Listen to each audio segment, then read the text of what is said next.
বাতাস তো ওদেরই মানায়। ওরা সাউথ এশিয়ার চ্যাম্পিয়ন, লাল সবুজের কাণ্ডারি। ওদের কে আটকায়?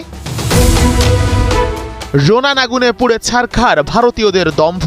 মাঠের মহারণে চোখে চোখ রেখে লড়ে শ্রেষ্ঠত্বের মুকুট পরে তবেই দেশে ফিরছে বাংলার দামাল ছেলেরা। ম্যাচের আগে কত কথা, ভারতকে হারাতে পারবে তো জোনান, জেকলান, মানিক, মুর্শেদ, মাহিনরা? গ্রুপ পর্বে ভারতকে হারাতে না পারার আক্ষেপ ছিল ছেলেদের। সেদিন 1-1 গোলের ড্রতে ছাড়তে হয়েছিল মাঠ, কিন্তু ওরা তো ছেড়ে দেওয়ার পাত্র নয়। ওরা জানে কিভাবে শেষ মুহূর্তে মরণ কামড় দিতে হয়। তাই তো জয়ের অপেক্ষাটা ফাইনালের দিন পর্যন্তই তুলে রেখেছিল ইউসুফ ইব্রাহিম সংগ্রামরা। মালদ্বীপের মাটিতে শুরু থেকে আক্রমণ চালিয়ে যায় বাংলাদেশ।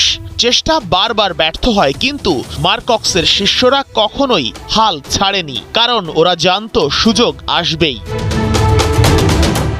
একদিকে গোলের ক্ষুধা, অন্যদিকে ডিফেন্স সামলানোর দৃঢ় মানসিকতা।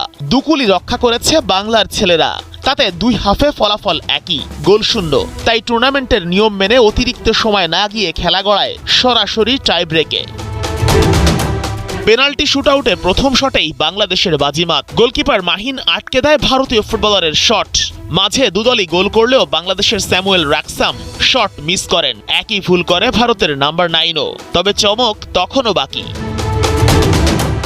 শেষ শটের জন্য তোলা ছিল জোনান বেঞ্জামিন সুলিভানকে।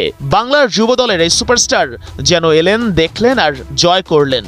প্রথম ম্যাচেই করেছিলেন জোড়া গোল, পরেরটায় অ্যাসিস্ট। আর ফাইনালের দিন ফাইনাল শটে পানেনকা মেরে ভারতীয় গোলরক্ষককে গোলক ধাঁধায় ফেলে বল পাঠালেন জালে।